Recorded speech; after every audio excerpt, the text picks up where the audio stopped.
चलें फिर यहाँ से कर्टन उठा के ना विंडो वगैरह खोल दो।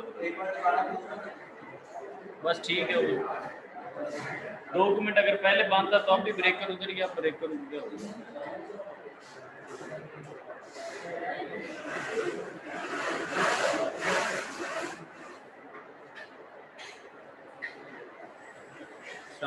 अगर कोई ऑनलाइन है तो उनको आवाज़ बल्कि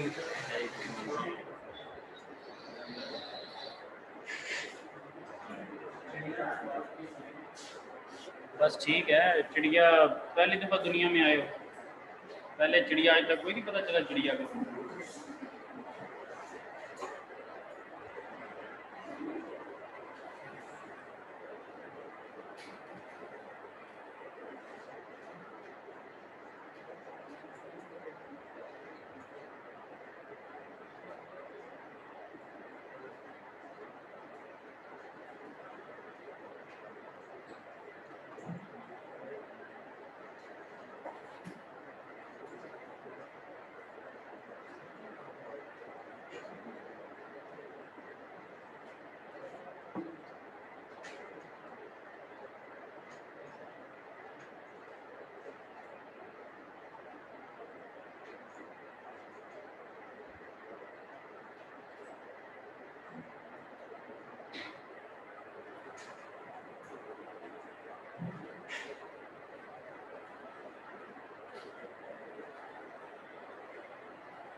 दूल्हा कमर आवाज़ आ रही है आपको मेरी? आ रही है। चलें ठीक।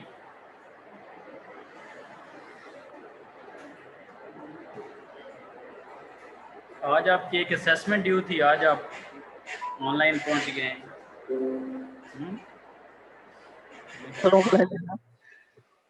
चलें ठीक है। सी यू आफ्टर द क्लास या ईमेल पे डिस्कस करना जो भी है।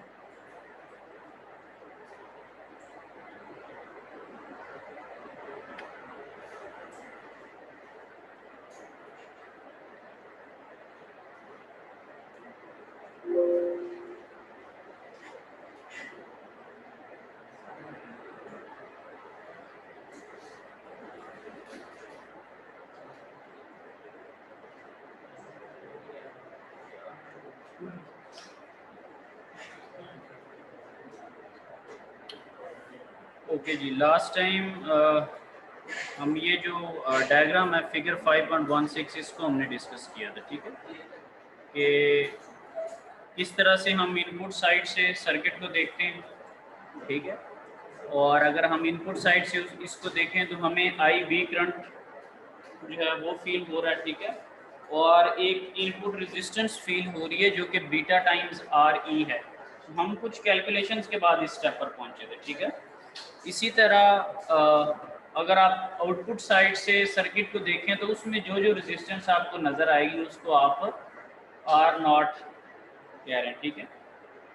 आगे चल के हम देखेंगे कि हमारे पास जो कलेक्टर है उस साइड पे आर सी रेजिस्टेंस भी होती है जो कि हमें आउटपुट साइड से नज़र आती है, ठीक है।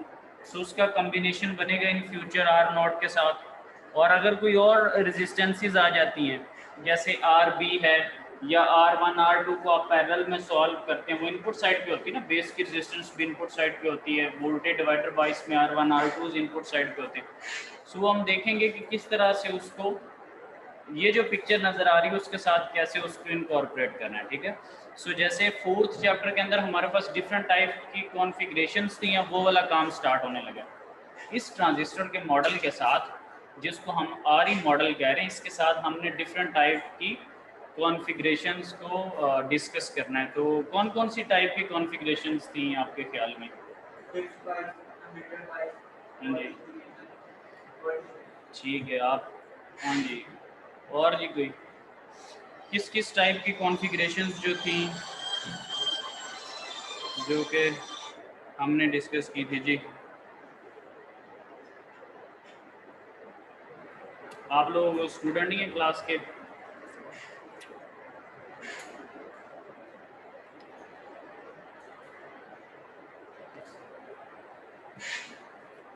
भाई किस किस टाइप की हमने कॉन्फ़िगरेशन पढ़ी थी?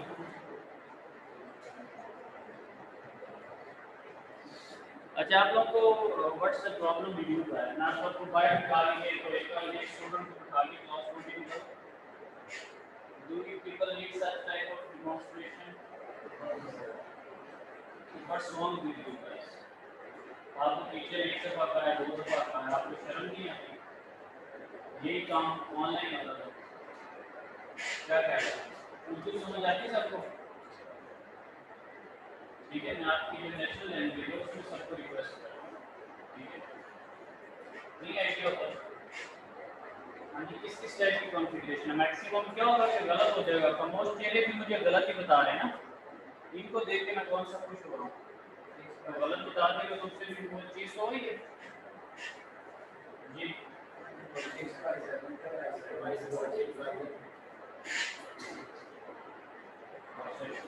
फिक्स बाइस कह रहे हैं, मीटर बाइस कह रहे हैं, रोटेट डिवाइडर कह रहे हैं, और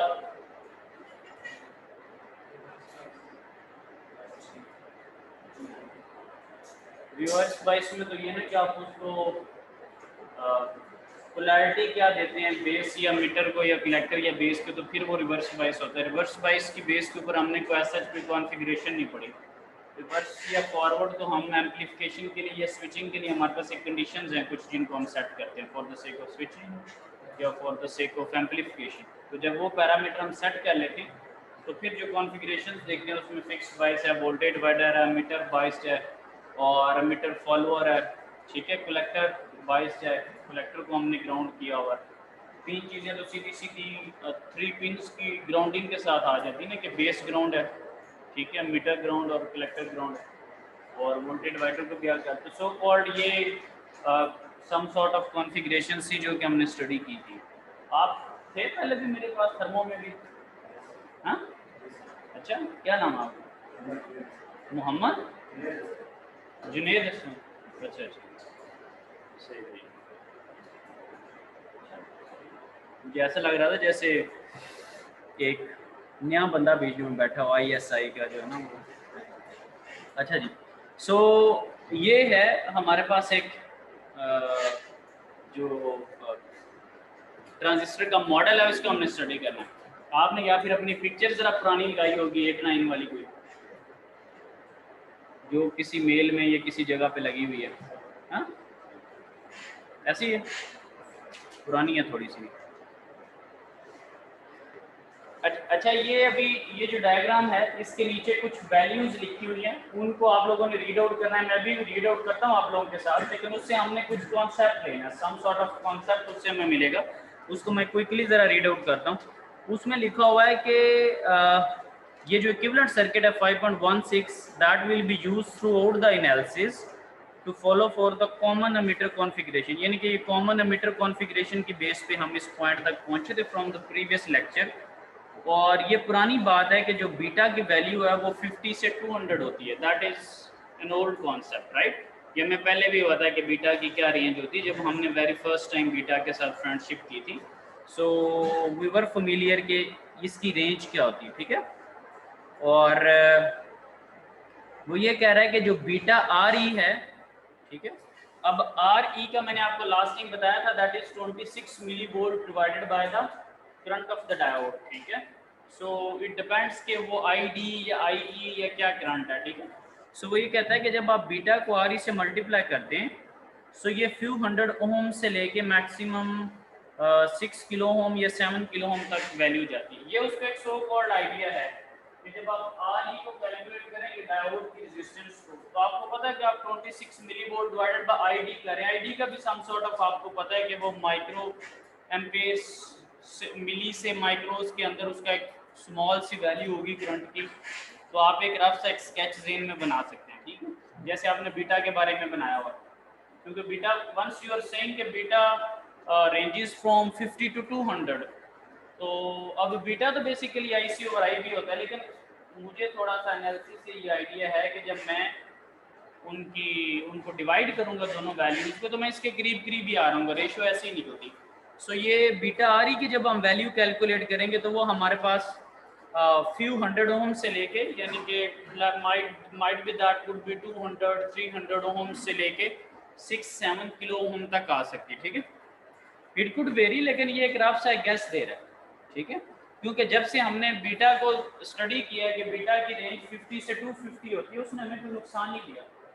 वो सब मुख्तलिफ भी हो सकती है, लेकिन ये एक आइडिया है, ठीक है। जैसे किसी ने आना जाना तो आप उसको कहते हैं कि एक अंदाजन बता दें कब तक आएंगे, उससे होता कुछ नहीं है। पाकिस्तानी उस टाइम के आगे पीछे ही आते हैं, सही टाइम पे कम ही आते हैं। सो ये है कि एटलीस्ट ये एक आइडिया होता है हमें, ठीक है, क्योंकि ये देयर इज़ अ पॉसिबिलिटी कि हम ये कॉन्सेप्ट आगे जाके यूज़ करें, ठीक है। और जो आउटपुट रेजिस्टेंस है, ये जो आपको आउटपुट साइड पे नज़र आ रही होगी, ये 40 किलो ओम से लेके 50 किलो ओम, ये आपको वैल्यू ज़्यादा मिल रही है, वैल्यू ज़्यादा है ये। अच्छा, एक और चीज़ आपने देखनी है कि आपने ये जाके देखना है कि जो आइडियल जैसे एम्पलीफायर होता है, ऑप एम्प है, ऑपरेशनल एम्पलीफायर, एक पूरा आईसी होता है 741, ठीक है। तो वो आपको मुख्तलिफ काम दे सकता है, वो आगे जाके आप उसको माइक इंस्ट्रूमेंटेशन में कहीं जाके पढ़ें, लेकिन खैर मार्केट में मेरे पास, तो आप उसको चाहे सारे नोट डाउन कर लें। आपने जाके देखना है कि ऑप एम्प जो होता है IC 741, ठीक है, इसको जाके देखिएगा कि पहली बात तो ये कि क्या ये यही मॉडल है, ठीक है। इससे क्या बनता है, ऑपरेशनल एम्पलीफायर, ये आपको मल्टीपल काम देता है। ये पूरा एक आईसी है जिसमें 5-6 आपको काम देने हैं, ठीक है। इसमें डिफरेंशिएटर का भी रोल कर देना है, इसमें इंटीग्रेटर का भी रोल कर देना है, इसमें आपको इन्वर्टिंग एम्पलीफायर के तौर पे भी काम होना है। इन्वर्टिंग का क्या मतलब होता है, जो आप इनपुट देंगे उसको एम्पलीफाई भी करेगा और उसकी वैल्यू को उल्ट भी करेगा। जैसे आपको मैंने लास्ट टाइम एक वेवफॉर्म दिखाई थी, that was a shift of 180 degree, amplification थी लेकिन 180 की शिफ्टिंग भी थी। इसको हम क्या कहेंगे, इन्वर्टिंग, ठीक है, ठीक है जी। इसी तरह आपके पास है नॉन इन्वर्टिंग। नॉन इन्वर्टिंग का क्या मतलब है, ठीक है, इसमें एम्पलीफाई तो होगा, ठीक है, इसमें 180 का वोल्टेज, ठीक है। इसमें क्या है कि जो आपके पास डिफरेंशिएटर का काम होता है या जो आपके पास इंटीग्रेटर का काम होता है, ठीक है, ये वो वाले काम आपको जो है करके दे रहा होता है, समझा बात। जो इंटीग्रेशन या डेरिवेटिव जो काम कर रहा होता है वो आपको करके दे रहा है, ठीक है। इसी तरह हमारे पास एक और है जो कि जस्ट जो उसके ऊपर आ रही है उसी को आगे पहुंचा रहा है। उस सेंस में उसका गेन क्या होगा भला, अगर आप एक इनपुट दे रहे हैं 5 वोल्ट दे रहे हैं, 5 ही आगे जा रही है, तो what would be the gain, gain क्या होगा उसका, हाँ जी, 5 इनपुट है 5 आउटपुट है, गेन उसका क्या होगा, वोल्टेज गेन उसका 1 होगा, 1 होगा, ठीक है। सो उसको आप क्या करते हैं, वोल्टेज फॉलोअर।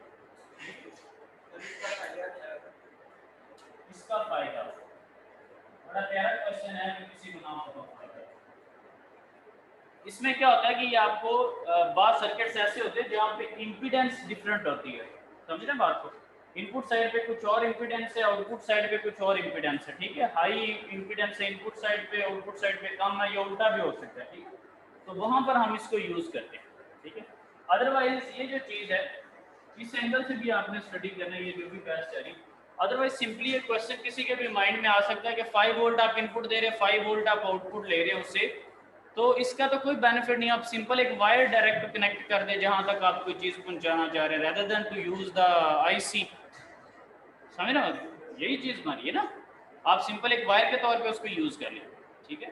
सो होता क्या है कि अगर इनपुट साइड पे इम्पीडेंस कुछ और है, आउटपुट साइड पे इम्पीडेंस कुछ और है, रेजिस्टेंस जैसे होती है, बड़े बड़े नेटवर्क्स हैं, जैसे थेवेनिन वगैरह हम कर लेते हैं तो पूरा एक नेटवर्क हमें बाईपास करना पड़ सकता है, ठीक है। तो जहाँ पे इनपुट इम्पीडेंस या आउटपुट इम्पीडेंस मिसमैच हो रही हो, या सिंपली सोर्स और डेस्टिनेशन की इम्पीडेंस कुछ डिफरेंट वैल्यूज हैं, ठीक है। तो वहाँ पर आपको सेम अगर चीज़ पहुँचानी है, ठीक है, सेम वैल्यू पहुँचानी है, तो उसको आप स्टडी कर दिए। अच्छा क्वेश्चन, इसको सबको देखना चाहिए, जिसको नहीं भी समझ लग रही कि इम्पीडेंस का मैं क्या कह रहा हूँ, उसको स्टडी करें कि क्यों हम वोल्टेज फॉलोअर यूज़ कर सकते हैं। सो एनी हो, IC 741 को सब में क्विक लुक देनी है, ठीक है। So that is an IC operational amplifier के तौर पे यूज हो रहा है, मल्टीपल काम कर रहा है, 8 उसकी पिन्स हैं, उसमें देखेंगे कि इन्वर्टिंग कौन सी पिन है, नॉन इन्वर्टिंग कौन सी है, ठीक है।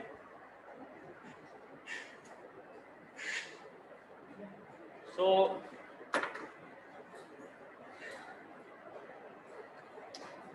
प्रैक्टिकली क्योंकि ये ट्रांजिस्टर है ना, तो आप इसको IC वगैरह यूज, अक्सर जब आप प्रोजेक्ट्स में आहिस्ता आहिस्ता आगे इन होंगे तो आपको पता चलेगा कि आप कोई IC परचेज करते हैं, उसको आप यूज कर रहे हैं, ठीक है, और IC को जो है वो मल्टीपल आपको जो काम दे रहा है, इसका मैंने पूछना है, ठीक है। IC 741 का जिसको नहीं आएगा उसको बाहर निकाल देना है, क्योंकि बाहर का एनवायरनमेंट ठीक होता है, अंदर तो हबस है, बाहर ठंडक होगी, तो जो आएगा उसको बाहर निकाल दिया जाएगा, ठीक है। आपके साथ बाकी 2-3 लेक्चर हैं मेरे, सो जब मैं आपसे कोई क्वेश्चन पूछूं तो मुझे दूसरी दफ़ा वो रिपीट ना करना पड़े, समझ लगी ना बात की। क्योंकि अगर जब मैंने वो रिपीट करके कहना है कि मुझे बताओ, जब मैं, क्योंकि मैं देखे मैं कोई फेरी वाला नहीं हूँ, क्या मैं कोई सब्जी या फ्रूट वाला हूँ, या मैं कोई टीचर हूँ, ठीक है। तो शर्म का मुकाम है आप लोगों के लिए, लेकिन दिलानी पड़ती है, खुद से नहीं आती। एक बंदा आपको कह रहा है कि ये बताएं, यानी कि कौन कौन सी कॉन्फ़िगरेशन होंगी, कौन कौन सी छोटी क्लासेस में आप पढ़ चुके हैं कि व्हाट डज इट मीन, समझ रहे हैं बात को। ये तो पता चल रहा है ना कि अगला बंदा क्वेश्चन कर रहा है। चलें, ऑनलाइन तो ठीक है ना, आपका माइक बंद है, अभी तो नहीं ना माइक बंद।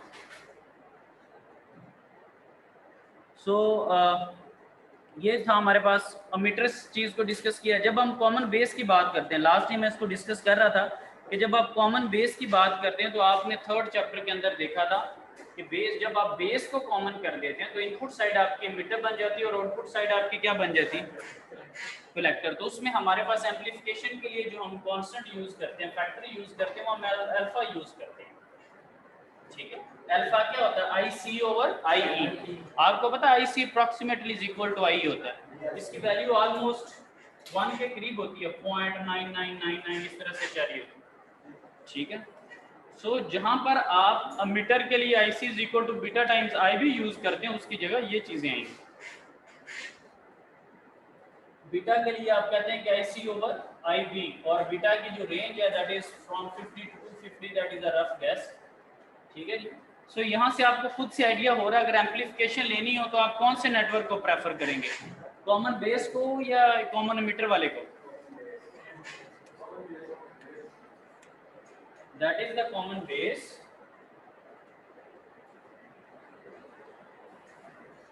ठीक है, और ये आपके पास है कॉमन एमिटर। तो आपने अगर एम्पलीफिकेशन करवानी है तो आप कौन से इन दोनों में से प्रेफर करोगे।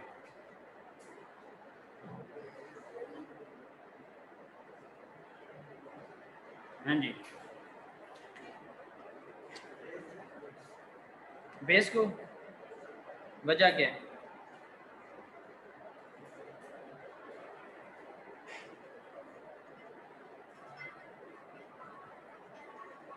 नहीं, अगर सोचने पे मजबूर हो गए हैं या कॉमन बेस कह रहे हैं तो बड़ा गहरा सोचने की ज़रूरत है, अगले लेक्चर में मुझे बता देना, समझ लगी बात की। लेकिन लॉजिक के साथ बताना, मुतमिन करना, ठीक है। बीटा की ठीक है, यहाँ से हम क्या निकाल सकते हैं, ठीक है, सही कह रहे हो, हाँ नहीं ठीक है, क्या हमारा ये मैं छोटा भाई, उसको मैं कुछ बात कहूँ ना तो वो हाँ जी बड़ा टाइम पे करता है, हाँ जी, मुझे पता लगता है इसको कोई नहीं पता चला। क्योंकि मैंने अभी आधी बात की तो कहता हाँ जी, बड़े ना मतलब बड़ा मुतमिन हो, मुझे पता चल जाता है कि अभी जिस बंदे ने अभी पूरी बात नहीं सुनी इसको आधी से किधर पता चल गया। भाई मेरे लिए मुझे वैसे भी पता है, ठीक है। तो वैसे आप मेरे स्टूडेंट है, जब कहते यस सर बड़ा सही है। सो ये आपने देखना है, ये बड़ा कॉमन क्वेश्चन है कि किसको, क्योंकि आपको लट से जी कह दिया कि ये जी बना के लाए एम्पलीफायर डिज़ाइन करें, 50 है, मैं उसको सिग्नल दे रहा हूँ 1 वोल्ट का ना, और मुझे वो 50 वोल्ट दे दे या 45 वोल्ट दे दे। आपको मैंने सारा कुछ पढ़ा दिया है, अब आप ट्रांजिस्टर भी खरीद लाए हैं, क्या ख्याल है? तो आप कॉन्फ़िगरेशन तो किसी ना किसी तरह करोगे ना कि उसकी कौन सी पिन आपने कॉमन करनी है, क्या ख्याल है? छोटी सी चीज़ ये कौन करेगी? ये आप ही करेंगे।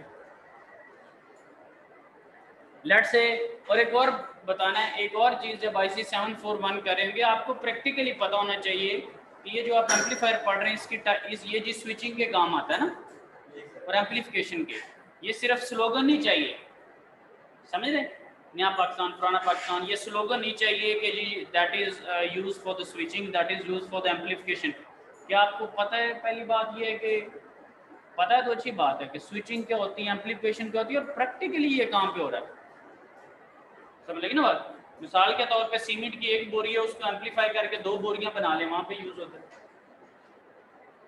ठीक है। या कुछ चीज़ छोटी नज़र आ रही है, उसको एम्पलीफाई करके बड़ा बना लिया जाए, बंदा है वो टावर पे चढ़ा हुआ है, छोटा सा नज़र आ रहा है, हम ट्रांजिस्टर लगाएं उसकी टांग के साथ, वो एम्पलीफाई हो जाए, बड़ा बंदा नज़र आने लगे। कहाँ पर आप इसे यूज़ करेंगे, किस चीज़ को आप एम्पलीफिकेशन कहते हैं, और प्रैक्टिकली एम्पलीफिकेशन क्या है? सपोज आपने कहा जी ये सिग्नल है, ये जी सर आउटपुट बढ़ गई है, रियलिटी में ये चीज़ कहाँ पे है? रियलिटी में ये चीज़ किधर है? मार्केट में आप जाते हैं तो उस वक्त आपको ज़िंदगी में कहाँ पे एम्पलीफायर की ज़रूरत महसूस होगी?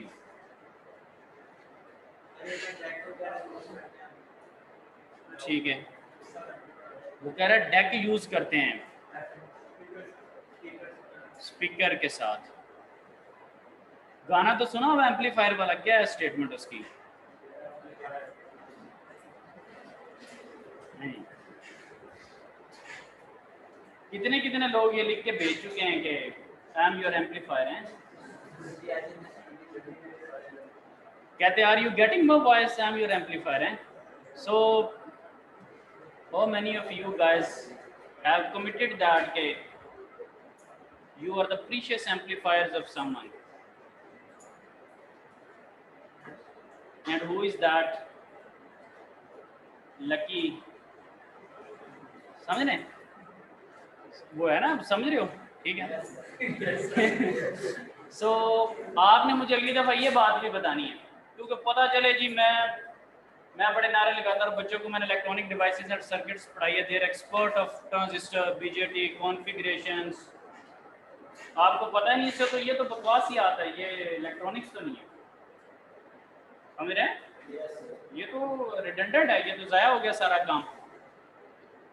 6 महीने लगा के अगर आपको ये भी नहीं पता, और मुझे यकीन है कि 2-3 से ज़्यादा को नहीं पता, सो अगेन ये चीज़ का पता होना चाहिए, समझ रहे?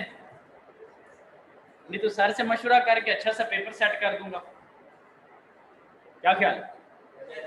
सेक्शन ए और बी जो है वो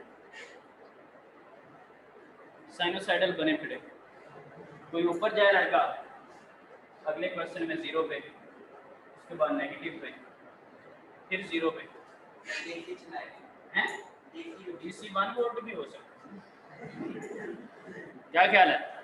या 50 मार्क्स का पेपर है, आपने अक्सर DC 5 वोल्ट ही लिया होगा, 50 में से 5 नंबर,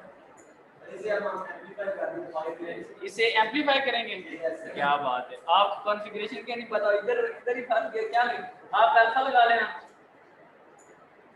ये वाली कॉन्फ़िगरेशन यूज कर रहे हैं ना सारे, यही कह रहे हो ना? नहीं नहीं, ये लगाना ना, अभी सारे यही कह रहे थे, 5 नंबर आएंगे तो अल्फा को यूज करना, 0.99 से वो 4.99 के करीब आ जाएंगे, सही है? तो मैं उसको राउंड ऑफ कर दूंगा, आपको कुछ करने के लिए मैं 5 को 5 कर दूंगा, क्या अप्रॉक्सीमेटली इक्वल टू 1।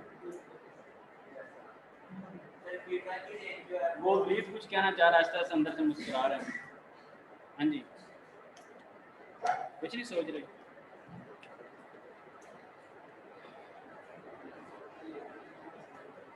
चलें जी, अगर कोई अच्छी बात हो तो वो मेरे से भी शेयर कर लिया करें, क्या ख्याल है? अगर वो आपके दोस्त हैं तो भाई मेरे साथ कौन सी दुश्मनी है, और अगर ऊंची नहीं डिस्कस कर सकते तो फिर रहने दिया करें, फिर फरिश्तों को जरूर तंग करना है, क्या ख्याल है? आराम सुकून से अगर बैठे हुए हैं, अगर दायां काम नहीं कर रहा तो बाएं को भी ना करने दो। चलें जी। ये चीज़ हमारे पास होगी। अच्छा, ये लिखा हुआ है मेरे पास कि common emitter fixed bias configuration, do you agree with it boys? ये लिखा हुआ है कि common emitter fixed bias configuration, emitter है, एमिटर के साथ वाई दे आर सेइंग कि common emitter fixed bias configuration, why not saying कि जी common emitter bias configuration? Fixed का वर्ड आपको क्या बता रहा है?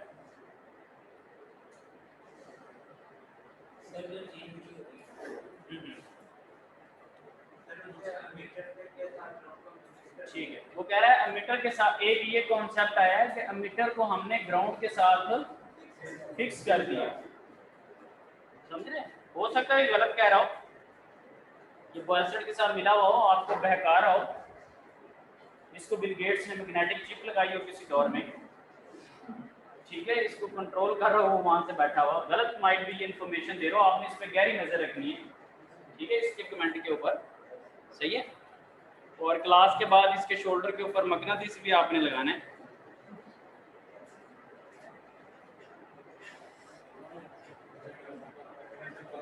ठीक है, ओके जी। अच्छा, इसको जब मैं थोड़ा सिंप्लीफाई करूंगा तो इसमें आप अगर देखें तो आरसी आपको आउटपुट साइड पे नजर आ रहा है, आरबी आपको इनपुट साइड पे नजर आ रहा है, ऐसे ही, और बीच में क्या चीज़ है? ट्रांजिस्टर है।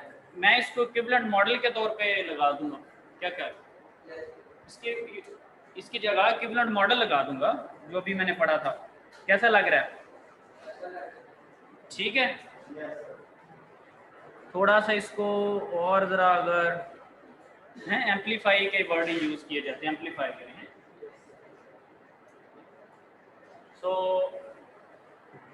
ठीक हो गया जी। ये हमने सीन कर दिया, इसको इनपुट साइड से देख लेंगे तो इनपुट से ये लास्ट टाइम हम कर रहे थे, नहीं मेरे ख्याल वो दूसरी टाइप है। अच्छा, अगर आप इनपुट साइड पे देखें तो ये कह रहा है R B parallel with the beta R E, ऐसे इसको आर बी जो है वो बीटा आर ई के पैरेलल नजर आ रहा है, मुझे भी ऐसे ही नजर आ रहा है, पता नहीं अब आपको क्या नजर आ रहा है? ऐसे ही आपको दो ये जो रेजिस्टेंसेस हैं आर बी और बीटा आर ई, ये पैरेलल में नजर आ रहे हैं, ठीक है? मेरे ख्याल से हम थोड़ा माहौल बन के अब कर्टन नीचे कर दी, नजर निकल गया है, नजर थोड़ी नीचे कर दें जरा, बंदे स्कूल में आ गए आप आहिस्ता आहिस्ता, गर्मी थी ना तो वो खिड़की बंद कर लेता।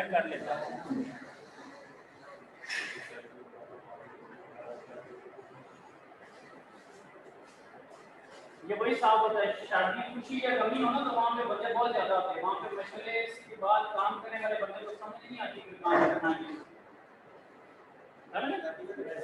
कोई भी बंदा हो, कोई भी कांड हो तो बंदे समझ, तीन बंदे आने कर जाए भाई वो पागल, क्या अगर आप ड्यू टू सम रीजन अगर आप मिस हो जाते हैं, अगर आपको सीमेंट पे ना आते तो फिर कौन कहता है कि जाओ then what gonna happen, वहाँ पे आपकी जगह कौन वो बड़ा इम्पोर्टेंट किस्म की गाइडलाइंस कौन वहाँ पे दे रहा होता है? यही है, वो बंदा बांध के मतलब पागल है, उसको क्या मतलब पिछले जन्म में कोई चोट लगी थी, उसको नहीं पता।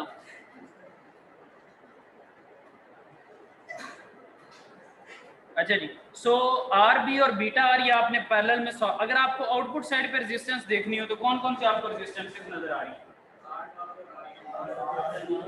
गौर से देखें, इसमें है क्या क्या, वही नजर आएगा ना आपको ऑब्वियसली। हाँ जी, आर नॉट और आर सी, ठीक है। उनको आप सॉल्व कर लेंगे क्योंकि बड़े बच्चे कर लेंगे। इनपुट साइड पे आर बी और बीटा आर को मैंने पैरेलल में सॉल्व कर लिया, ठीक है। अब इसमें एक छोटा सा कॉन्सेप्ट है कि जब आप पैरेलल में किसी रेजिस्टेंस को सॉल्व करते हैं तो आंसर किसके इक्वल आता है?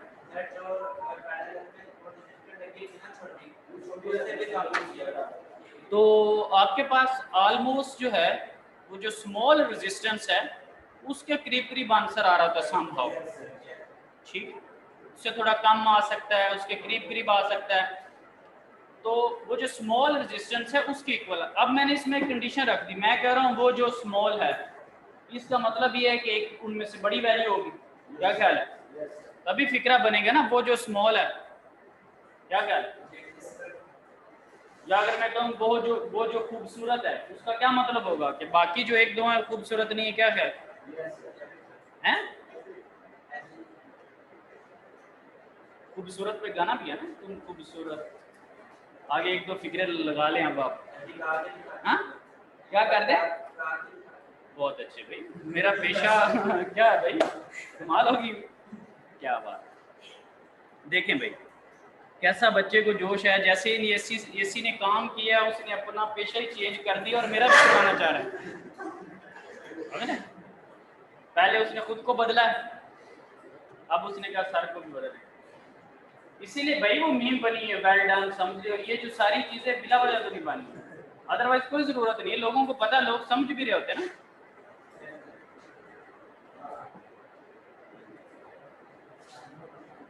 अच्छा जी, तो आप इनको पैरेलल में सॉल्व, अब मेरा बात करने का सिर्फ इतनी सी अर्ज है कि अगर आपके पास आर बी वैल्यू बहुत बड़ी हो, आर बी जो है वो अगर एक रेजिस्टेंस है उसकी वैल्यू बहुत बड़ी हो तो आंसर क्या आएगा?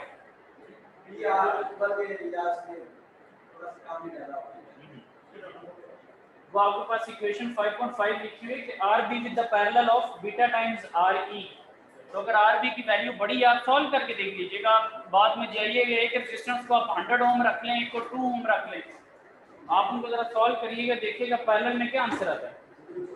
फॉर्मूला तो पता है ना कि R1 R2 divided by R1 plus R2, ठीक है, तो आप उनको पैरेलल में सॉल्व करेंगे, देखिएगा फिर कुछ हुआ, फिर भी मुझे बता रहा, 2 दफा तो मुस्कुराया, मुझे नहीं बताता कि मैं भी मुस्कुराऊं, खुश हूं,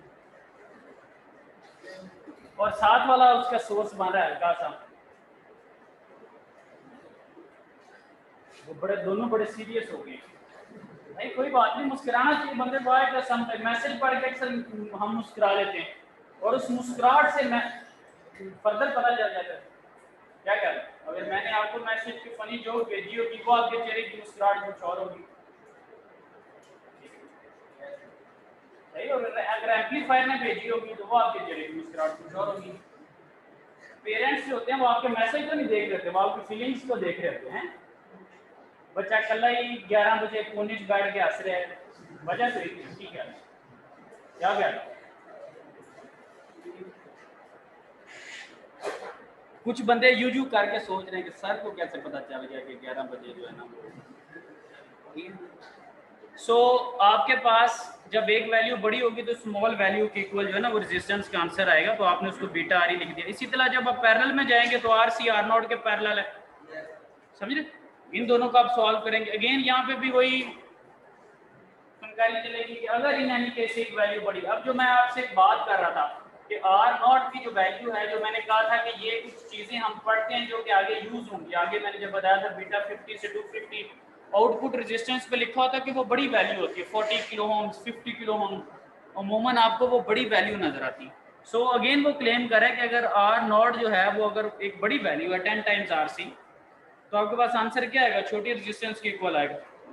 अब इसमें दो चीजें, जब आप ये कह रहे हैं ना कि वो बड़ी वैल्यू है, वो ये है, वो है, तो that is the conditional statement, ठीक है, आप जो आंसर आएगा वो अप्रोक्सीमेटली इक्वल होगा, और अगर वो आपकी कंडीशन पे फुलफिल नहीं होता तो जो ये आपने एजम्पशन किया उसका जवाब सही जवाब से काफी डिफरेंट होगा, जितनी आपकी एजम्पशन बेहतर होगी उतना जवाब रियलिटी के करीब होगा। ये ऑब्वियस बात है, जब आप कोई चीज़ अज्यूम करते हैं, अगर किसी के माइंड में ये आ रहा है कि ये तो फिर सही आंसर नहीं आएगा, बिल्कुल ठीक उसकी बात है, सही आंसर नहीं आएगा। कब सही आंसर आएगा, जब वो वैल्यू बहुत बड़ी होगी, बहुत बड़ी से मुराद ऐसे भी हो सकता है कि वो रेजिस्टेंस इनफाइनाइट हो, जो कि प्रैक्टिकली खैर पॉसिबल है, ठीक है, सेम हो तो हमारे पास मोहब्बत भरा फॉर्मूला है कि आपको दोनों रेजिस्टेंस को पैरेलल में सॉल्व करें, जो कि आपको दूसरे सेमेस्टर में सर्किट एनालिसिस में बताया गया, ठीक है, वो चीज़ अपनी जगह कायम है। ये सिर्फ कुछ शॉर्टकट्स हैं जो कि कुछ इफ एल्स के ऊपर हम लगा रहे हैं, ठीक है। इसी तरह आपके पास अब आउटपुट है V0 ठीक है, वो आपके पास आउटपुट जो है वो क्या होगा कि जो आपके पास V is equal to I R, V is equal to I R. अब आउटपुट साइड पे करंट क्या होता है, आईसी, आईसी क्या होता है, बीटा टाइम्स आई बी, और आर क्या है, रेजिस्टेंस क्या है, आर सी और आर नॉट का पैरेलल, उसको आपने सॉल्व कर लिया। So you will and up with the result. अच्छा ये ए भी लिखा हुआ है, ए stands for gain, one new सिरा, जी से गेन बनता है, ए वी जब लिखा होता है उसका मतलब क्या होता है, वोल्टेज गेन, आप गेन की बात कर रहे हैं, समझ रहे हो, ठीक है। सो अब गेन क्या होगा, आउटपुट ओवर इनपुट, आउटपुट का आपके पास फॉर्मूला आ गया, आप उसको इनपुट से डिवाइड कर लें। ये आपको यहाँ से बीटा किधर गायब हो गए, क्योंकि ऊपर नीचे बीटा बीटा कट चुके हैं। तो आपके पास गेन किसके इक्वल आया, गेन आपके पास, गेन सिंपल देख लेते हैं। अच्छा गेन्स में सिंपली क्या है कि R C parallel with R not और आर ई। अच्छा जब तक आप कोई assumption नहीं कर रहे, आप प्रॉपर सॉल्व करें, समझ रहे, आप प्रॉपर क्या करें, सॉल्व करें।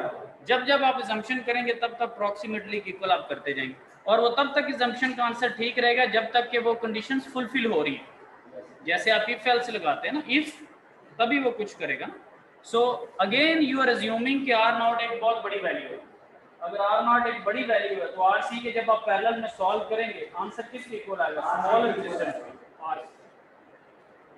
अब देखिए जिंदगी कितनी आसान हो गई है कि अगर आप ये वाली कॉन्फ़िगरेशन करते हैं and you are interested with the voltage gain, so you are going to apply a very simple formula, क्या है जी, A B is equal to minus R C divided by R ई।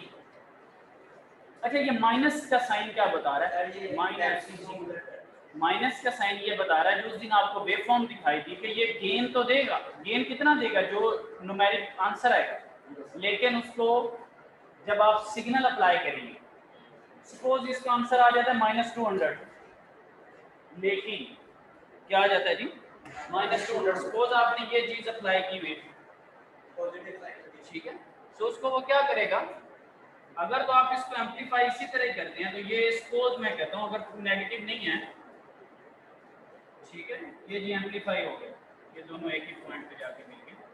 ये कब एम्पलीफाई होगा, जब gain के साथ minus sign नहीं है। जब गेन के साथ माइनस साइन है तो क्या होगा, 180 का फेज शिफ्ट इसमें आएगा, ठीक है, अभी वेव फॉर्म दिखाता भी, ठीक है। तो ये माइनस का साइन आपको ये बता रहा है, ये देखें जरा, आप बात देख रहे हैं, that is an amplified variant. अच्छा अब इसमें भी मेरा एक क्वेश्चन नोट कर लें, ये भी चीज प्रैक्टिकली कहां पे हो रही होती है, पहले पता है कि मैं क्या क्या बातें कह रहा हूँ, हाँ जी, जैसे मैंने कहा ना कि एम्पलीफिकेशन प्रैक्टिकली किधर हो रही होती है, ठीक है, तो ठीक है वो बुफर में हो रही है, ठीक है, कम्युनिकेशन के अंदर भी, सिग्नल्स के अंदर भी बड़ा प्रॉपर हो रही होती है, वैसे मैं आपको मैंने बता दिया, जब आप पढ़ेंगे आपको थोड़ा थोड़ा आइडिया होगा, ठीक है। सो अच्छा जी हमारे पास एक सर्किट है, इसको हम देखते हैं कि let's have a quick look.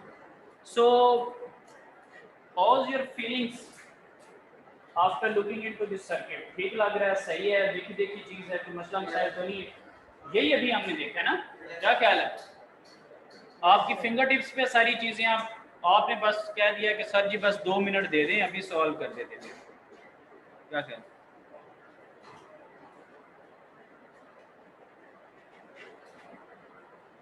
क्या कह रहे हैं, नो सर की यस सर, उसने सबसे पहले लिखा हुआ है डिटरमाइन आर ई, क्या जी, आर ई। पिछले लेक्चर में मैंने कहा था कि पहले चैप्टर से देख आए, चले नहीं देखे तो that is 26 millivolt divided by ID, ठीक है, और आईडी इन अ सेंस यहाँ पे आपको पता है कि आप डायोड किधर लगाते रहे, पिछले लेक्चर में एक जगह पे डायोड आ गया था अचानक से, VBE के पॉइंट के ऊपर, VBE 0.7 के पॉइंट के ऊपर एक एकदम डायोड ने एंट्री मारी, ठीक है। सो करते हैं उसको अभी। So R is equal to 26 millivolt divided by जो ID वाला फॉर्मूला आप देखते थे फर्स्ट चैप्टर, ठीक, वो आपने यहाँ पर लगा दिया। ये बेसिकली ये वही चीज है जिसको आप डायोड कह देते हैं, जिसको सिलिकॉन के केस में आप VB इज इक्वल टू 0.7 कह देते हैं, ये उसी चीज को रिफ्लेक्ट बैक कर रहा है। अच्छा जी, सो आई बी किसके इक्वल है जी? आई बी सिंपली आ गया जी V C C minus V B divided बार बी। चौथे चैप्टर में केवीएल लगाए हुए ना, फोर्थ चैप्टर में दो ही तो हम काम करते थे, मोहब्बत के साथ बेस और मीटर पे केवीएल, और फिर कलेक्टर और मीटर साइड पे। इट डिपेंड्स कि क्या हुआ, कौन से वाला? हाँ जी, थोड़ा सा उसके ऊपर हम अभी काम करें। ये आपने आई बी कुछ वैल्यूज आपको वहां से निकालनी है ना, कुछ वैल्यूज आप वहां से फाइंड आउट करेंगे। सो 24 ऑपरेटिंग पॉइंट्स वगैरह तो उधर से आएंगे ना, ठीक है। अब आई आपके पास क्या होता है, बेसिकली ये आपने इस आई की खातिर किया है, समझे, ठीक है जी। सो आई बी आपके पास आ गया, जब आई बी आ गया तो आई भी आ जाएगा, क्योंकि क्या फॉर्मूला होता है उसका वैसे, ये आइडिया है कि ये कैसे उसने लिख दिया, आई इज इक्वल टू, ठीक है ये, हाँ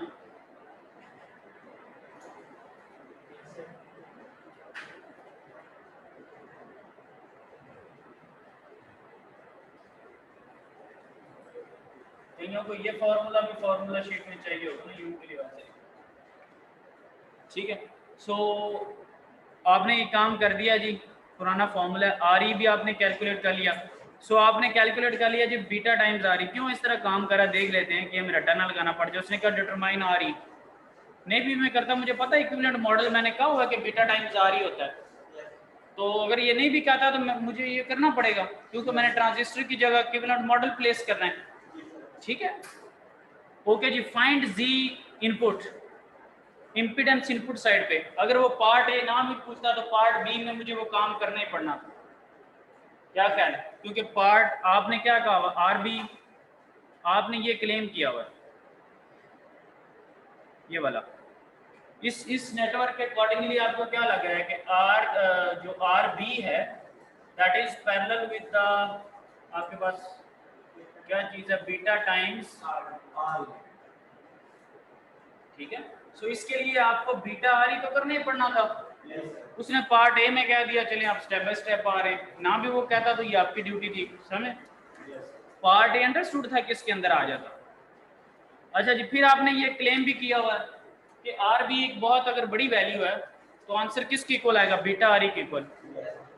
खैर इट डिपेंड्स अगर आप ये क्लेम कर रहे हैं या नहीं कर रहे हैं, समहाउ अगर आप ये क्लेम नहीं कर रहे तो बिल्कुल रिलैक्स होकर दोनों को पैरेलल में सॉल्व करके आंसर लिखें, ठीक है जी।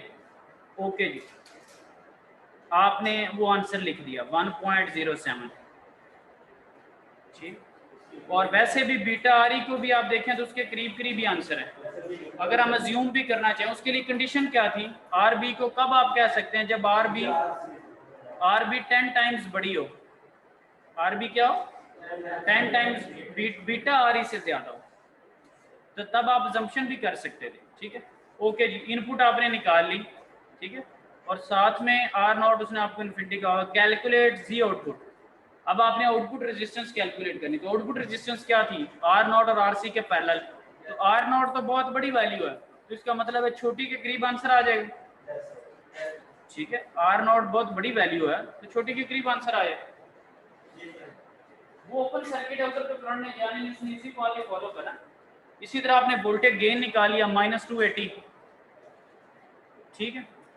फिर उसने कहा है कि अब आपके पास जो आर नॉट है वो 50 किलो ओम है। अब 50 किलो ओम कहने का मुराद क्या है, ये जो उसने कहा ना आर नॉट 50 किलो ओम है, इसको कंपेयर करें ऊपर वाले पार्ट्स और इन पार्ट्स में, क्या ये क्या आपको क्या फर्क लग रहा है, पहले आर नॉट को इनफिनिटी की इक्वल है, आपसे सॉल्व करवा, अब वो कहता है कि यही काम कर दो लेकिन आउटपुट जो इंपीडेंस है रेजिस्टेंस है वो 50 किलो ओम। आपको इसके अंदाज में क्या फर्क लगता है, टेक्निकली आपका क्या एनालिसिस है? जी पहले हम इसको जरूर कर रहे थे कि आर को बड़ी वैल्यू है, दूसरी वैल्यू इक्वल को ले लो, अब उसने वैल्यू दे दी है।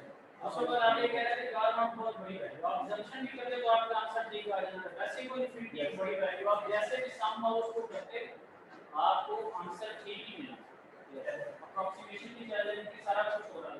अब आपको यहाँ से ये हिंट मिल रहा है कि आप आर नॉट को 50 किलो ओम के इक्वल रख के प्रॉपर उसको सॉल्व करें, ठीक है। स्टिल हमारे पास वो चीज़ मौजूद है assumption वाली, लेकिन अब हम कंपैरिजन भी कर लेते हैं। देखिए उसने सॉल्व किया R not parallel R C के साथ सॉल्व किया, तो आपके पास आंसर क्या आया जी? 2.83। ठीक है, वर्सेस क्या लिखा हुआ है? 2.83 वर्सेस 3 किलो ओम। इससे क्या मुराद आपको लग रहा है? जब आपने आर नॉट को इन्फिनिटी लिया हुआ था तब आंसर क्या आया था? 3 किलो ओम। जब आर नॉट को इन्फिनिटी लिया, आपने उसको इग्नोर कर दिया, छोटी रेजिस्टेंस के इक्वल आपने वैल्यू रख ली। लेकिन अब आर नॉट एक बहुत बड़ी वैल्यू नहीं है, अब आर नॉट एक रीजनेबल वैल्यू है, जो कि स्टिल ऑब्वियसली आर सी से 10 times still that is greater. ठीक है, तो आपके पास आंसर क्या है? 2.83। इसी तरह जब इसकी बेस के ऊपर आप आंसर निकालेंगे गेन का, तो वो आ रहा है 264। जब आपने इन्फिनिटी करके और assumptions लगाई थी तब क्या आ रहा था? 280 आंसर हो गया। अच्छा, इसमें एक और भी चीज़ है, ऊपर आपको रेजिस्टेंस नजर आ रही 2.83 वर्सेस 3 किलो ओम, तो ये तो एक फ़र्क वाजे है ड्यू टू द कैलकुलेशंस। फिर एक जब मैं आपको चौथा चैप्टर डिजाइनिंग करवा रहा था, एक ये भी चीज़ होती है कि मार्केट में जो आप आंसर निकाल रहे हैं वो रेजिस्टेंस अवेलेबल नहीं होती, उसकी वजह से भी कुछ इश्यूज आते हैं। सो समहाउ आप इन चीज़ों के अंदर जो है ना वो चलते रहते हैं। इसी तरह आप इंजीनियरिंग में एक बड़ी कॉमन एक टर्म यूज़ करेंगे कि ये आइडियल मॉडल है, समझ रहे हैं? रियलिटी में ऐसा नहीं होता, ये हम इसको आइडियल अज्यूम कर रहे हैं, कैलकुलेशंस इजी हो जाए, थर्मो में ऐसी बातें कर। सो ये यही चीज़ें होती हैं बेसिकली कि जब आप पढ़ रहे होते हैं तो आप बिल्कुल एक उसको सिंप्लीफाइड वर्जन में देखते हैं। ठीक है, क्योंकि आप जितनी भी आंसर निकाल लें, कोई किताब वाला ये तो नहीं लिखेगा ना कि लाहौर में हार रोड के ऊपर इतने माइक्रोफैरड का कैपेसिटर मौजूद नहीं है, इससे कोई गरज है ऑथर को? लेकिन जब आपको मिलना नहीं, या आप चले इंटरनेशनल ट्रेडिंग के अंदर भी कहीं बाहर से मंगवाते हैं और वो अवेलेबल ही नहीं है कमर्शियली, तो अब आपका आंसर वो तो नहीं आ रहा, समझे? तो चीज़ें मुख्तलिफ है। इसी तरह जी वोल्टेज डिवाइडर बायस कॉन्फ़िगरेशन, वो भी हमने देखा हुआ, किसी तारफ की मोहताज नहीं है। लेकिन यहाँ पे खूबसूरती है कि जब आप इनपुट साइड से देखेंगे, जब आप क्या करेंगे इनपुट साइड से देखेंगे, तो आपको जो बीटा आर ई है, बीटा आर ई क्या चीज़ है? जब आप इक्विवेलेंट मॉडल बनाएंगे तो आपको इनपुट साइड पे एक रेजिस्टेंस नजर आती है बीटा आर ई, ऐसे। अच्छा, ये जो मैं कह रहा हूँ क्योंकि ये बड़ा मैंने कहना है कि इक्विवेलेंट मॉडल है और इस तरह की चीज़ें हैं, इसमें आप जिसको नहीं पता वो बिल्कुल ज़रा रिलैक्स होके ये वाला काम कर ले,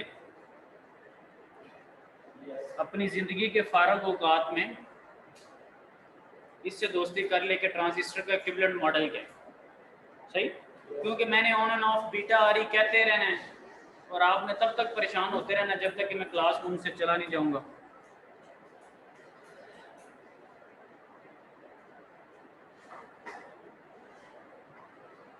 ओके जी, सो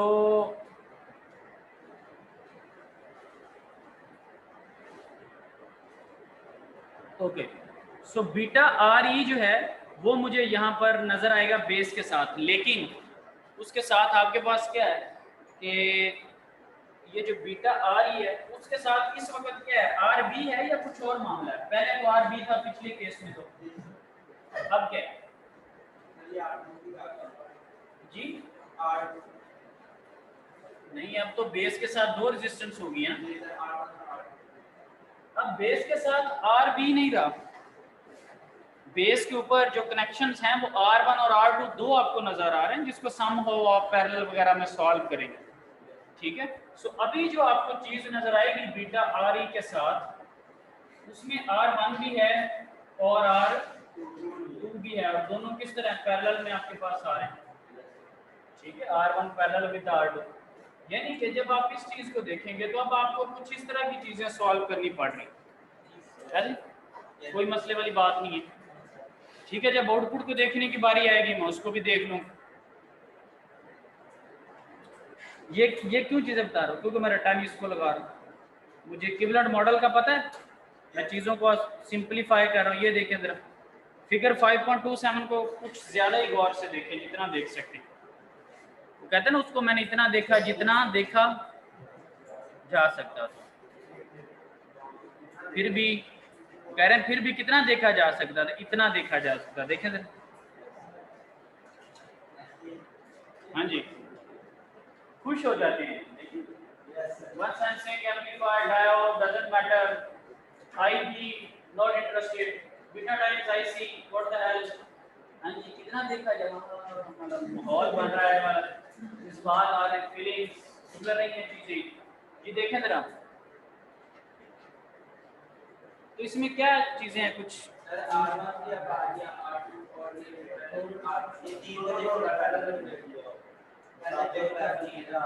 अच्छा, उस वक्त R1 R2 की जगह क्या था, RB था। अभी ये है, तो आपने सर्किट पढ़ा हुआ है, क्या ख्याल है R1 R2 सीरीज में है, पैरेलल में क्या मामला है? इन दोनों को मल्टीप्लाई करके डिवाइड करके ऐड कर लो जो पैरेलल में सॉल्व करें। अच्छा जी, जब आपने ये काम कर लिया तो खलासी को अभी भी नहीं, R1 और R2 को जब आप पैरेलल में सॉल्व करेंगे तो वो बीटा टाइम्स, हाँ जी, बीटा टाइम्स आर के क्या है वो फर्दर पैरेलल में क्या चीज है जी, फर्दर पैरेलल में। इन दोनों को पैरेलल में सॉल्व करें सर जी तो मैं वैसे ही आता है, आप शर्मिंदा करेंगे, मैं करूँगी जी शर्मिंदा। इसका जो आंसर आएगा आप उसको पैरेलल में सॉल्व कर लें, बीटा आर इनपुट साइड की रेजिस्टेंस आ जाएगी, वेरी इजी। ठीक है जी, यहाँ तक जब आपने कर लिया, आप कॉन्सेप्ट बड़े अच्छे बच्चे आप अपने आप को फील करें। आउटपुट साइड पे आप देखते हैं तो RC और R नॉट आपको पैरेलल में नजर आना चाहिए। और यूट्यूब पर एक चीज लिखी है, इसको जरा गौर से देखना, खुशबू लगा के लिखा हुआ फ्रॉम फिगर 5.27, यानी कि ये जो भी डिस्कस हो रही है voltage divider bias configuration, VI set to 0 volt, क्योंकि जब आप इनपुट इंपीडेंस और इस तरह के काम करते हैं ना, आप सोर्सेज वगैरह को 0 कर देते हैं, तभी रेजिस्टेंस कैलकुलेट करते हैं ना। आपने सर्किट में देखा है, जब आप पैरो लगा के चीज को ऑब्जर्व कर रहे हो तो जब आप रेजिस्टेंसेस देख रहे हैं तो वोल्टेज सोर्सेज जो सोर्सेज होते हैं वो सारे खत्म हो जाते हैं, करंट सोर्सेज ओपन हो जाते हैं, वोल्टेज सोर्सेज शॉर्ट हो जाते हैं, इन अदर वर्ड्स 0 हो जाते हैं ना। सो वो उसने एक माहौल बनाया हुआ है कि सेटिंग VI टू 0 वोल्ट, और जब आप इनपुट ही नहीं देंगे तो जो करंट का डिपेंडेंट सोर्स है उसकी वैल्यू भी क्या होगी, 0 होगी। वो भाई साहब वहां पे मौजूद नहीं होंगे उस दिन के लिए। ठीक है, सो आराम सुकून से। अच्छा, अगर किसी को परेशानी लाग हो गया तो वो समझे कि ये लाइन यहाँ पे लिखी हुई, जिसने बात समझी थी वो समझ गया। जिसको परेशानी लाग होगी उसके लिए क्या आसान सा काम है कि ये लाइन यहाँ पे लिखी नहीं, बिल्ली को देख के कबूतर आंखें बंद कर ले। आगे चलते जी, Z not is equal to RC parallel with the R not. अगर आपने वो फनकारी कोई लगानी है, कोई जंक्शन कोई करनी है, सम हाउ कि जी बड़ी वैल्यू है जी छोटी वैल्यू, ये हो गया वो हो गया, कर ले। नहीं करना तो सीधा सीधा सॉल्व कर ले। सो वो कहता है नहीं जी कुछ ना कुछ करते हैं। ठीक है, R नॉट ये चीज। ठीक, जैसे आपको क्वेश्चन दे साइनोसाइडल इनपुट है तो आउटपुट कैसी आएगी, तो आप साइनोसाइडल ही बना देते हैं। आगे कहते हैं कि सर जी वो देखिए साइनोसाइडल तो है, ये बात थोड़ी सी बड़ा ही बनानी थी, ये यहाँ पे 5-6 लिखना था, 7 ही लिखना, क्या ख्याल है? या अगर स्केयर वेव इनपुट है तो स्केयर ही बना देगा, यही होगी है, आधा तो ठीक लिखा था। और अगर आप प्रैक्टिकली डिजाइन कर रहे हो, प्रैक्टिकली एम्पलीफायर लगा रहे हो, आपने अपने कमरे में चलाना है, तो सायों के 5-6 घरों में आवाज जा रही हो तो आप उनको कहें कि बस डेक ही तो चलाया था। भाई अगर आप एम्पली वो डिजाइन करें, सारा कुछ बूफर वूफर बनाएं, स्पीकर विकर, इंजीनियर है ना, तो 5-6 अगले घरों तक भी जा रही हो, 7-8 महलों तक भी जा रही हो, सोसाइटी का गार्ड भी आ रहा हो, अब्बू को भी कॉलें आ रही हो, तो आप उनको कहिएगा कि बस एक रजिस्टर ही तो गलत लगाया था अंकल, क्या हुआ है? उनके के अंकल जी क्या हुआ है? पापा को भी क्या भी क्या, कोई बात नहीं, गाड़ी भी तरह ठीक है। तो समझे, जो हमें कहते हैं वो उनको भी कहिएगा कि क्या हुआ, तबीयत खराब तो नहीं, उनको पूछेगा। ठीक है, सो जी नॉट, आप रेलगाड़ी के कोई ट्रैक पे बात कर रहे हैं, वो पता होगी कि रुकने की बजाय थोड़ा सा आगे लाहौर रुकी, मतलब की हो गया, क्या हो गया भाई, इसमें परेशानी वाली बात। फाटक आपका सही वो काम नहीं कर रहा, फाटक पहले बंद होना था, थोड़ा सा एक्सीडेंट हो गया, 40-50 बंदे मार गए, क्या हुआ, एक दिन सब ने जाना ही है, उनकी किस्मत में ऐसे लिखा हुआ था। अब भाई को कौन टाल सकता है? सही है? जो आप इंजीनियर होते हैं उनका स्टेटस बड़ा आप होता है भाई, समझ? वो लाइफ के स्टैंडर्ड्स बना रहे हैं, ठीक है, बैकबोन पे हैं, तो आप अपने वो वैल्यू को समझे। डॉक्टर है, आपने बायोमेडिकल या साइंसेस में एक डायबिटीज की या कोई मशीन या कोई चीज़ डिज़ाइन कर दी, डॉक्टर साहब उसको लगाते हैं, कहते हैं जी शुगर तेज आ रही है, मैं गोली लिख देना, तो वो बनाई किसने थी?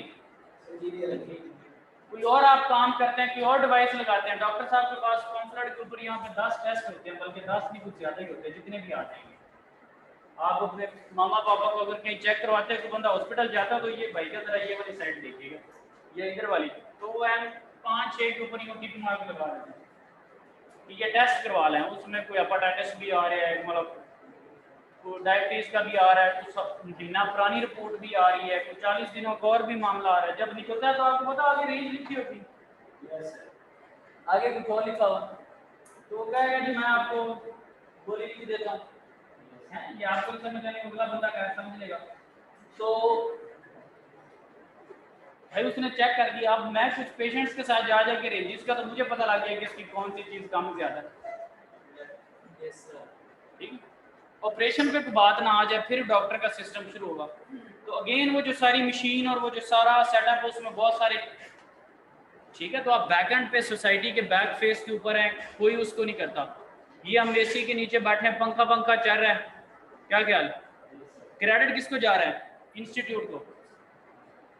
यूएमटी में ठंडक है, समझ रहे हैं, यूसीपी में ठंडक है, कॉमसैट्स के एसी एक चिल इन्वायरमेंट है, उनकी लाइट्स बड़ी फैंसी हैं, बनाई किसने है?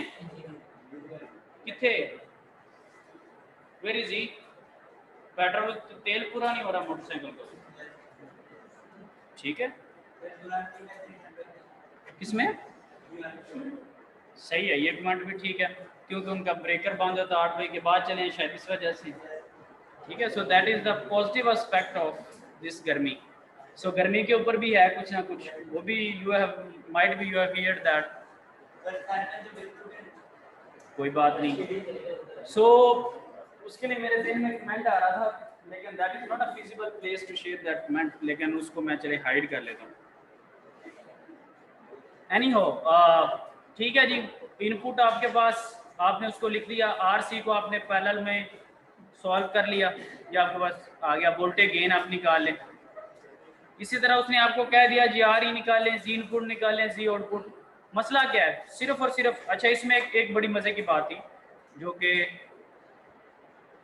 आप आउटपुट रेजिस्टेंस पे आ जाए, आउटपुट साइड पे देखें तो आपको आर ई नजर आ रहा है आउटपुट साइड पे, गौर से देखें जरा, इसको वहां पर लिफ्ट नहीं करवाएगी, देखना है आपने जरा। जब आप एसी एनालिसिस करेंगे तो कैपेसिटर क्या हो जाता है? शॉर्ट हो जाता है। डीसी एनालिसिस में ओपन हो जाता है, एसी एनालिसिस में शॉर्ट हो जाता है। तो जब अमीटर की लेग से नीचे करंट आएगा, उसके पास कितने रास्ते हैं? अभी कितने रास्ते हैं? शॉर्ट भी जब होगा तब भी कितने रास्ते होंगे? दो। किस तरह से? एक आर ई लगा हुआ है और एक पैरेलल में ये है, और ऊपर से ये रास्ता, ठीक है। तो करंट कौन से रास्ते को फॉलो करेगा? करंट ईजीएस्ट पाथ को फॉलो करता है। जो शॉर्ट सर्किट होता है उसकी रेजिस्टेंस क्या होती है? हैं? उसकी रेजिस्टेंस ये होती है, कितनी रेजिस्टेंस होती है? जो उसकी 0।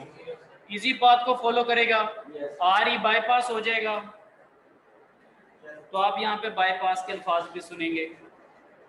बाईपास के अल्फाज सुनने से दूसरा मेरा मुराद क्या है, इस भाई की वैल्यू खत्म हो जाएगी, ये आपको फॉर्मूला में कहीं नजर भी नहीं आएगा। तो अगर आप परेशान हो रहे हो कि ये किधर गए हैं, तो ये किसी काम की गरज से गए हैं, ठीक है, आपको यहाँ पे नजर नहीं आ रही।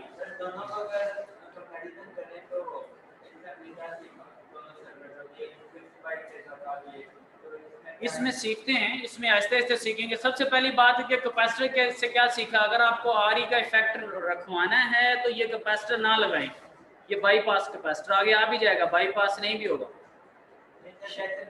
तो जानी 1 मिनट ठंडी करके खाओ ना, समझे?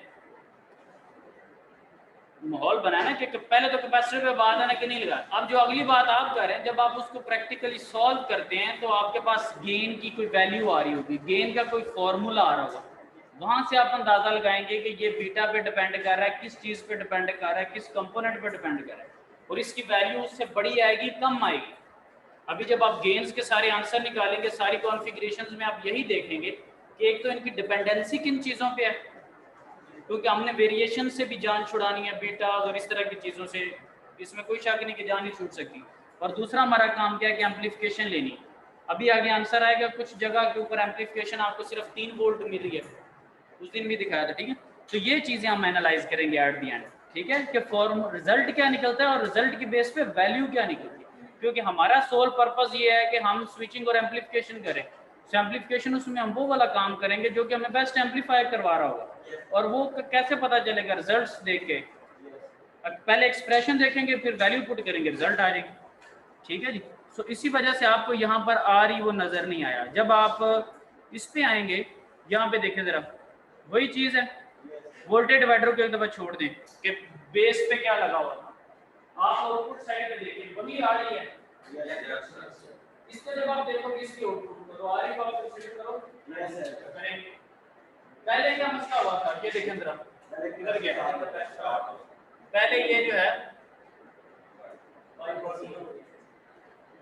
ठीक है, इसकी वजह से, अदरवाइज दैट वाज फाइन। ये जो उसका इक्विवेलेंट उसने लिख दिया।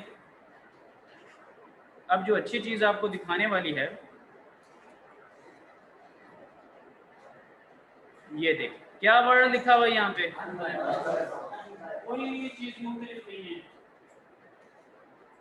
थोड़ा सा माहौल बनाने के लिए वही चीज है, लगा रहे हैं नहीं लगा रहे हैं, क्या हो रहा है, ठीक है जी। इसी तरह जब आप इसका एक्सप्रेशन लिख रहे हैं,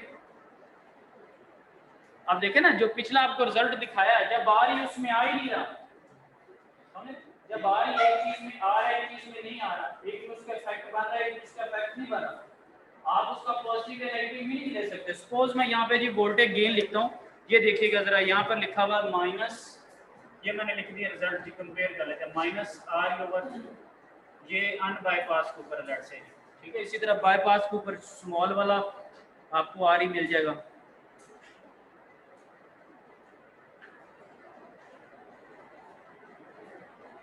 ठीक है जी। अब ये देखें, इसमें बाईपास के ऊपर क्या है, जीआरसी और आ रही। अब ये देखें, ये वाला सर्किट आ रही पे डिपेंड ही नहीं कर रहा, क्या आ रही आप क्या करें, इसकी वैल्यू आप कम ज्यादा कर देते हो तो क्या होगा, आपके एम्पलीफिकेशन फैक्टर पे फर्क पड़ेगा। आप अपनी तरफ से कहते हो जी इंशाल्लाह आज 500 वोल्ट ही एम्पलीफाई करके ही निकलूंगा, आप आरसी और आरई को रख इक्वल लेते हैं तो क्या करोगे, समझे? अगर आपने ये वाला काम बनाना voltage follower with the gain 1, तो अब आपको समझ नहीं आ रही कि क्या गेम करनी है, बात समझ लगी क्या सीन है, ठीक है। उस वक्त फिर चलते मौसम में नहीं ना कुछ चीज़ होती, थोड़ा इस तरह से। एक लड़का था, पुरानी बात है, मशीन को उनको कोर्स पढ़ा दो, उसने कमेंट किया, sir is bit lazy to explain the thing but overall teacher is good. Sir is bit lazy to explain the things but overall teacher is good. मैं क्या पता नहीं बंदा कितना कुछ करता बंदा, इसको उधर आते साथ ही कॉन्सेप्ट शायद चाहिए, मैं उधर एंटर हूँ तो हाँ जी अल्फा क्या होगा आपके बाद, मैं का बीटा क्या होगा, क्या जी 50। भाई जब सीन ही नहीं बनेगा, माहौल ही नहीं बनेगा, किस तरह समझे? वो तो मसला क्या होता था कि उनके रक्षे इधर आगे खड़े होते थे, बात है ना, लैब होती थी ना, तो लैब में हम जब 2.5-3 घंटे लगाऊंगा, हैं बच्चों को मॉल पसंद नहीं आएगा तो उनका रिक्शा बाहर खड़ा होता था,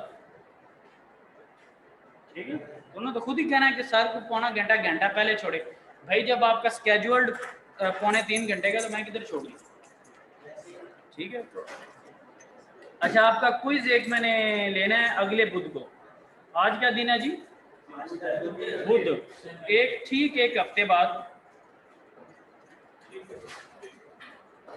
सही है, ठीक है, एक हफ्ते बाद क्विज होगा, उम्मीद है ऑनलाइन वालों को भी आवाज़ पहुंच रही होगी। आप एक पेज पे ना क्विकली अटेंडेंस लगा दो, बंदे में गिन लेता हूँ कितने, ऑनलाइन वालों की मैं रिपोर्ट से ले लूँगा अटेंडेंस।